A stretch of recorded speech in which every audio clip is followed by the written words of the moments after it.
So what does it feel like, look like, sounds like, taste like to take a psychedelic-powered trip?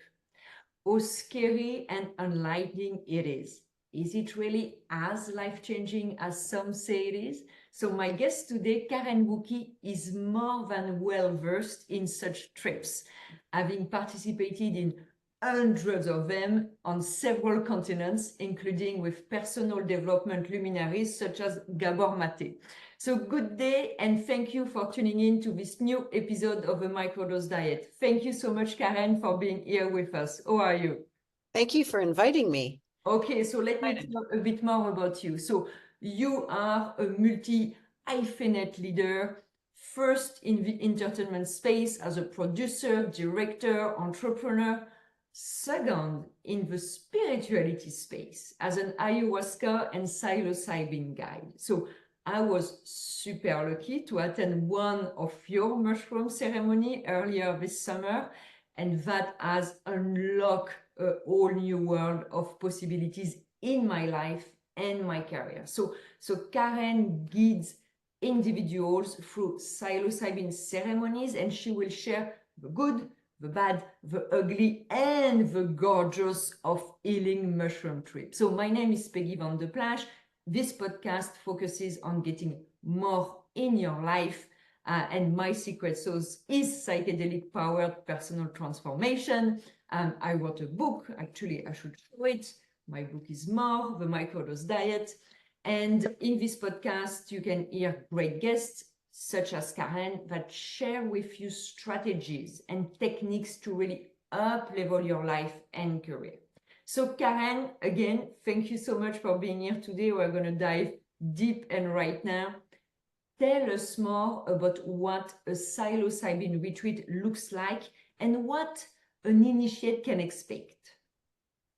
So if someone's never ever attended or done a psychedelic before, the easiest thing, we all have anxiety and fear because it's a loss of losing control, or fear of losing control. A great medicine person once said to me, describing psilocybin, that the two things it does do is it sits on your fear receptors and it opens your heart. So imagine a world if we were able to do such a thing. So there are many, many different kinds of psilocybin retreats, and there are people doing them in groups and one-on-one. As you said, I've been working with ayahuasca for 30 years now. I have not been leading or ayahuasca, but I've certainly been worked with it, been in many countries doing so, and have worked with people for the last 5 years. So the movement towards psilocybin was a natural one. I did a ceremony myself with a Toltec medicine man to sort of introduce me to the tradition of the medicine. And I was so, people say they're afraid to do psilocybin.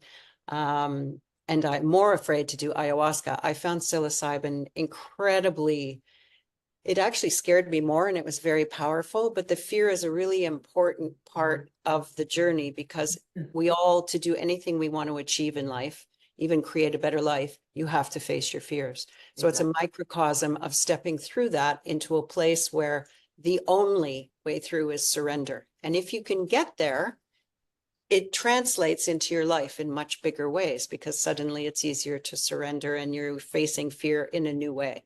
So in a retreat, the ones that I offer, as you know, are one-on-one.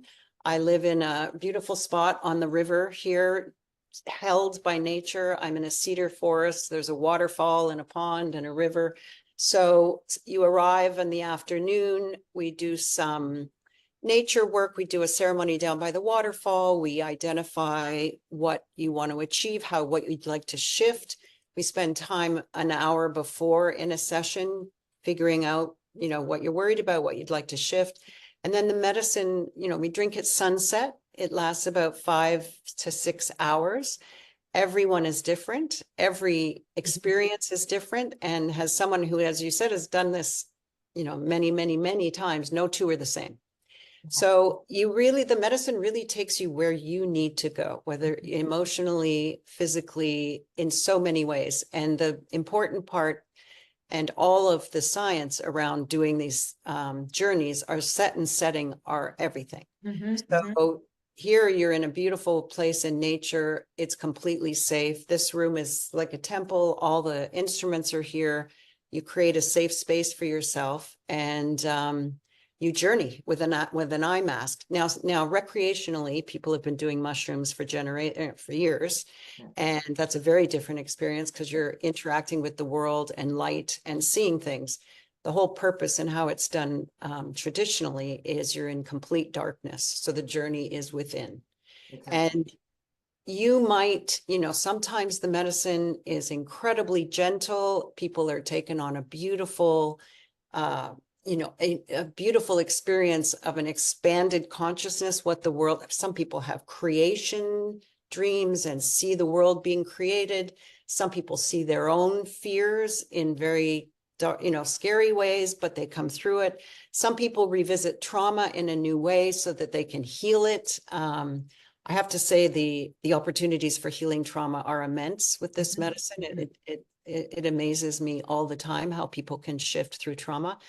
And then you spend the night. Hopefully, if the weather's nice, we end the ceremony by the fire and you have a good night's sleep. And in the morning, we do some meditation and breath work and go on a hike through the forest to integrate what happened, because sometimes, although you can speak right after, it's best to hold on to it till the next day and then really start the work. If there's been a major shift, then it's a question of how do I take this into my life? Because really the medicine is only as good as the practice you bring back with me. If you don't make changes in your life, in 2 weeks, you'll be back to where you were. Exactly. I think that's super important to mention that. And one thing, we focus on the ceremony, which is usually, I guess, the part where people are the most nervous, but you work with people beforehand in terms of preparation. So you already have a good idea of what they need, and then you also continue working with them in the integration. Do you want to talk a little bit also about these two pieces of the puzzle? Yes, because people are often nervous and pretty clear. It's really actually inspiring to see people are clear on what they want to achieve in their life, but they're stuck. So they want to get through it. So the work before is identifying that and how they want to change and what they want to see happen. And of course, dealing with the anxiety about the journey itself. Once we've done the journey, and I'm with you the whole way, and sometimes it's a playlist and sometimes I sing and play instruments or whatever's required. Afterwards, it's very important because I tell people don't talk about it for 7 days, because it's a container you've created, and to keep it private and write in a journal. And if you speak about it, speak vaguely, but shifts are going to happen. And then it's kind of like, what do I do now? So about within the week after the ceremony, we do another session, and I provide tools to take in their life. Sometimes other practitioners. I really believe, having done decades of therapy myself, there comes a time when you have to stop talking, and things that need to shift are locked in your body. Yeah. And so it's a different kind of work that's required. And there's a couple of people I've known for a very long time who have helped me tremendously, who I guide people to see if something shifted and they don't know quite what to do about it or how to explore it. I'm always available. As you know, I've stayed in touch with everyone that's been here for quite a while afterwards. So you're left with tools, and I don't think anyone has. I've never witnessed anyone who didn't shift in some way. Yeah. People shift in huge ways. People shift in small ways, and sometimes it's the beginning of a massive change in their lives. Exactly. And I think for us, when we did the journey together, which was 2 or 3 months ago in the summer, and there were like some insights that might have seemed small, but their repercussions in my life are massive. Right. So it is not, okay, I get up and I'm a different person, which is not going to happen anyway. No. But the learnings and the shine that was, the light that was shown on the couple of big rocks I needed to look at, that is really something that, one, that was thanks to you. I had absolutely no view of that. It was a total blind spot, I have to say, and thank God for you for enlightening me, because that has made a massive difference. And the second one came more in the journey, something I was thinking might be the case, but it came so clear that there was no doubt that there was something I needed to deal with. So once again, people, you're listening right now, it's not that you're going to have some experience that, oh, you're going to get up and now I look like Peggy, but I'm not Peggy anymore. That's not that. You're still the same, but you have more insights and more shift. You are talking about trauma, more shift have happened that allow you to go to your next level of healing. I think that's really bad. You know, I always like to talk about more in your life, and that for me, it's a massive tool in order to get to the next level. Absolutely. No, the medicine, the potential of this medicine. And then, you know, there's so many clinical studies now coming up about it heals the gut biome. It heals, you know, the potential for mental health, for the potential for, restructuring neurons, this potential for, and I feel as I work more with it, you know, every journey is at the very least an opportunity to heal on multiple levels. Exactly.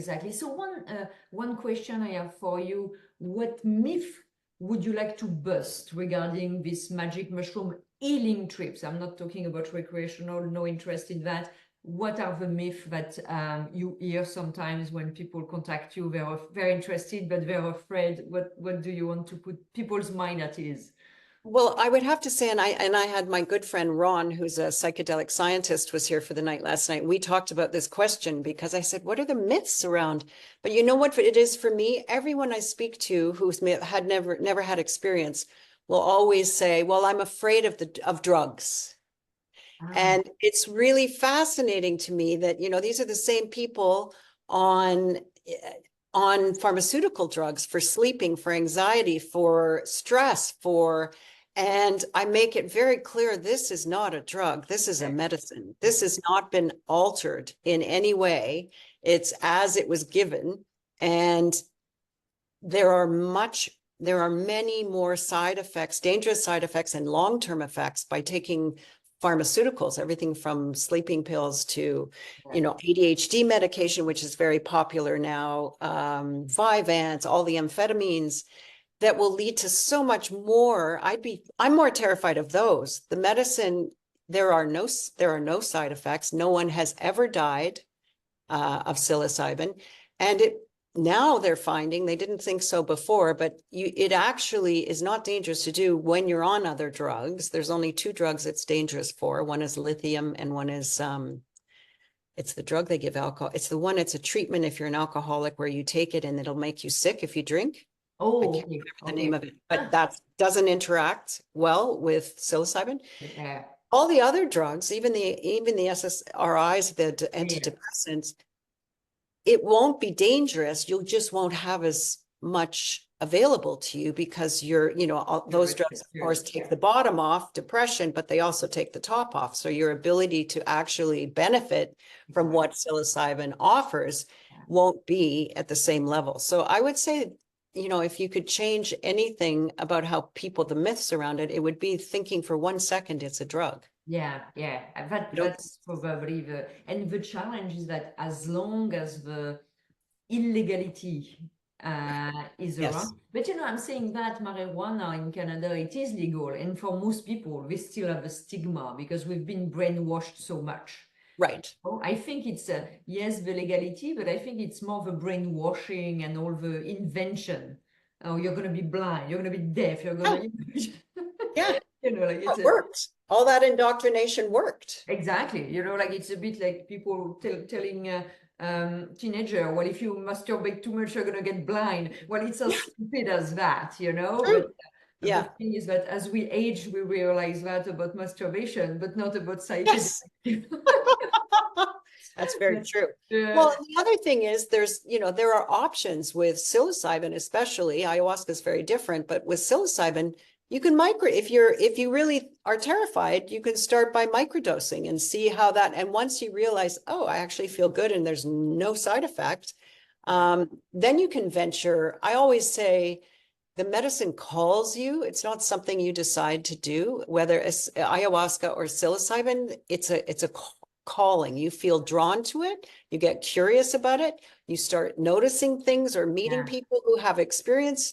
And it's like the medicine finds you and calls out to you. So really, it's a question of, are you ready to say yes? Yeah. And it's exactly what happened to me. Is Yeah. that when I was, you know, having challenges with depression, mental health, anxiety, all that great stuff. And I was not keen at all in prescribed drugs because I know the side effects and I know they're just managing symptoms, you know. And suddenly, everywhere I was turning my head, there was an article on psychedelics. And I was just like, oh, come, you know. And but you're absolutely right, and that's something. Thank you for mentioning. I didn't start with a journey. I started by microdosing, simply because, well, that was manageable for me. And when, as you pointed out, I felt comfortable, I saw the positive results, I saw that, you know, there was no downside. I was like, okay, well, now I'm ready for a journey. But I did it that way. So that's a very good point for people interested, intrigued. Microdosing can be more, I would say, easy to start with. Well, you can cross the line gently and dip your toe in the water. And it's interesting. It's the same trepidation. People who use a lot of mushrooms or drugs recreationally, or who love, I have friends whose kids are like, you know, they love to use mushrooms to deal with this, that, and the other, but they're terrified to come and do an actual journey. Interesting.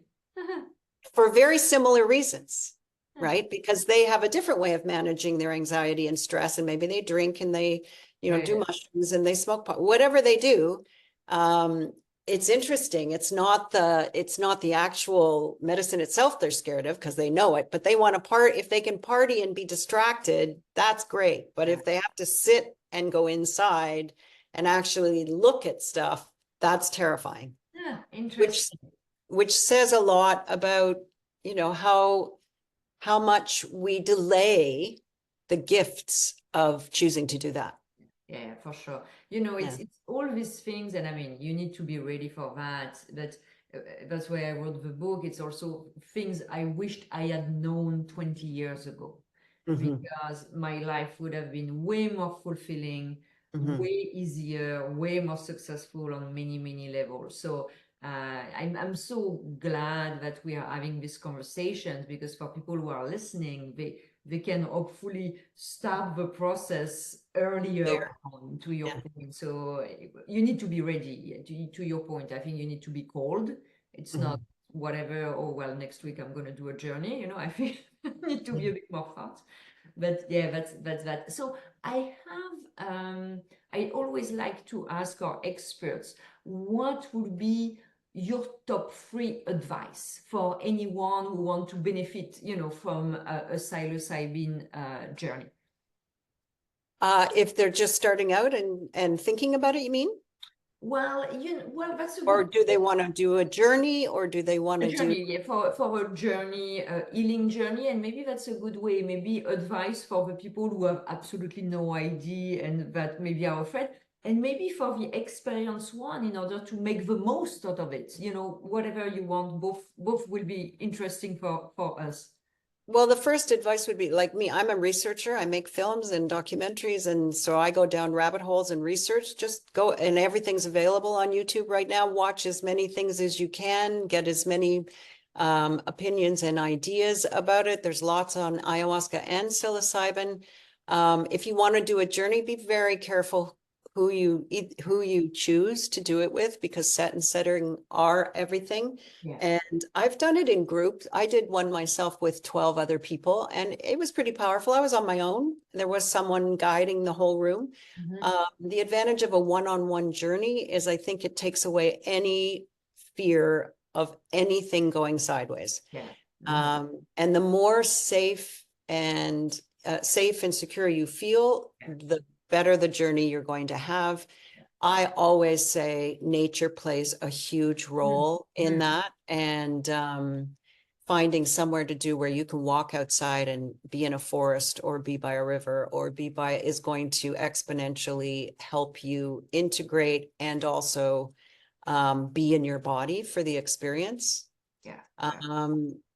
And other than that, find the right guide and allow yourself to be guided. I've really come to understand the medicine as a kingdom. Like it's really introduced itself to me as the kingdom of psilocybin. So when you take it, if you want to take a step into that kingdom, which by the way is inside of us, you just want to make sure you've got a guide that you feel 100% safe with. Now, medically, I mean, there's a lot of discussion and it's going all different ways. They're trying to force, this work through therapists. So that's going into an office and putting on a blind and doing therapy.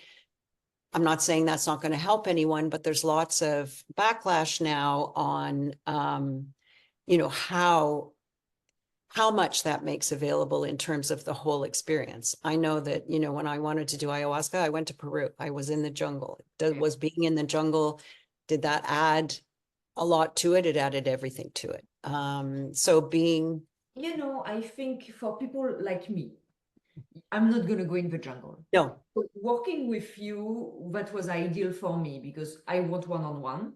I don't want to be in a group, not because I don't feel safe, it's just that I don't want to be distracted. You always have a frequent flyer who's asking 25 questions, the one who want to feel special, the whatever. So I'm like, okay, I want one-on-one. I want to be in an environment which is still accessible. I mean, you live at 2 hours from Toronto, so we are totally in nature, but it's accessible. So I hear what you're saying with nature, Peru, but for people like me who first don't want to spend 3 weeks necessarily, but also who are like, okay, Peru, I don't know if something is not working well, I don't know, and I'm not very... It's very scary. Yeah, and I'm not super keen on having a first flight, another flight, whatever, and sleeping in a hut. And maybe that's me, but I think, and maybe eventually I would do that. But I think what you offer, and I'm sorry for cutting you and putting words in your mouth, but this one-on-one experience, this proximity, anyone who live, I would say in Canada and the US, well, it's very easy. You're 2 hours from Toronto. You are in nature, but it's not. So I think I agree. Nature is very important, but you have that. You don't need to be in Peru. No, it's true. And that it is all I'm saying is, yes, find, and many people aren't going to jump on a plane and go to Peru, but find someone who's working in a way that is closer to the indigenous origins of how the medicine was used. And they do it in nature. I mean, nature is a big part of it, right? With great respect. And so as long as you feel comfortable and have, if you're going to work with someone, ask them if you can speak to someone else who's worked for them, get a reference, right? Just be careful. Like I've never done medicine with either someone I don't know or I don't know someone who's done medicine with them. I would never go blind somewhere and work with people I don't know. But as long as you're careful and you find a place where you can actually be for more than just the 4 hours, like I would not myself want to walk in somewhere and then walk out 4 hours later and get in my car and go back into my life. So finding somewhere that creates a container where you can actually do the work, feel safe, spend a minute. If someone were flying here from out of the city, I'd offer 2 nights, not 1. That sort of thing, I think is important. It's just important to step out of your life and stop so that the medicine can offer as much as possible to your desire to change. Exactly. And you're mentioning safe and secure. I think it's easier to feel safe and secure in an environment where, okay, there is not as much newness and complexity to access. It's the same language. It's a lot of things, like if you're going, again, I see many people going to South America, God bless them. I don't speak Spanish, I have no freaking idea what's going on. So I don't like that. So I think that is probably the ideal for the bold, but not too bold. Yes. Which I Well, the good news is it's accessible to everyone if you just open your eyes and feel the call. It's there somewhere close to you. You don't have to get on a plane. Exactly. So tell us more, well, what you want to share about where people can find you, potentially work with you, or if you want, people can reach out to me and I reach out to you. What is the best way if people who are listening are like, oh, wow, I'm interested? Well, at this point, as you know, I live in it's a bit of an underground place. So I haven't actually put a lot out there yet, but they can find me on Instagram, Karen Wookey, and my handle is fairytime13. I will have a new Instagram site for this work, and in the next 6 months that will happen. So far, as you know, it's been word of mouth, and it's pretty astounding how many people are curious from every walk of life, of every age. Yeah, absolutely. Yeah, every age is always every age. I have people starting microdosing in their 80s. And you know what? Yes. That's the spirit. If you don't do that in your 80s, well, when do you do that? So okay, I will put in the notes, in the show notes, your Instagram handle so people can find it. They see your name, they can find it. I think on Instagram with the name, fine, but I'm not. And just DM me and I can, and you know, as you know, I'll just DM me and I'll give you a call. Okay, and if for whatever reason you cannot find Karen on Instagram, and I wouldn't blame you because I suck with Instagram, or if you don't have Instagram, reach out to me and I will put you in touch. I will put you in touch with Karen. So do you have any parting thoughts for people who are listening today? I think they got a lot of the conversation, but anything else you want to add? Well, I think just how interesting these times we're living in right now are, and how much change the world is going through and we're going through. And the more people I speak to about it and about this work, you know, be brave. The time is now. Like there are so many opportunities energetically on the planet. We're being offered so much in terms of transforming everything and being asked to on a personal level and a planetary level. Listen to that voice. I love that. Be brave. You know, Be brave. Everything I regretted in my life is things I didn't do. Yeah. Things that I did. It's very rare that I made such a mistake that I couldn't catch up, you know, like course correct, you know, while there are a lot of opportunities I didn't dare to take. And these are the things you remember as you age, not the things you were daring about. So I think you're not gonna lay on your deathbed wishing you'd worked 2 more hours a day. Or that you just watch TV instead of traveling, or that you, oh, great, I have such a huge saving accounts to pass on to my children who anyway are already set for life because you paid their studies. So, you know, so I think it's about really reprioritizing. But to your point, it's also being brave in doing something that is extraordinary. Yes. And, you know, psychedelic psilocybin is a gateway and an invitation. That's it. That's it.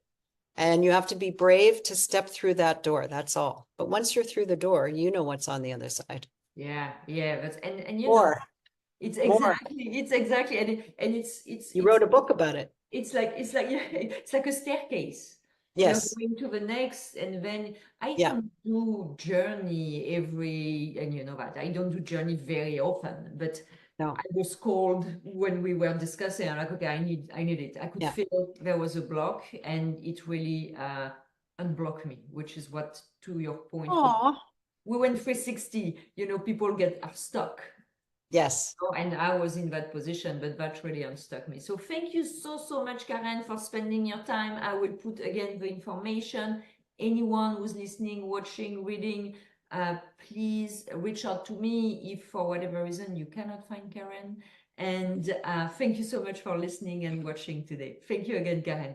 Thank you so much, Peggy. Thank Be you. well. Shine on. Shine on. Same, back at you. Bye-bye.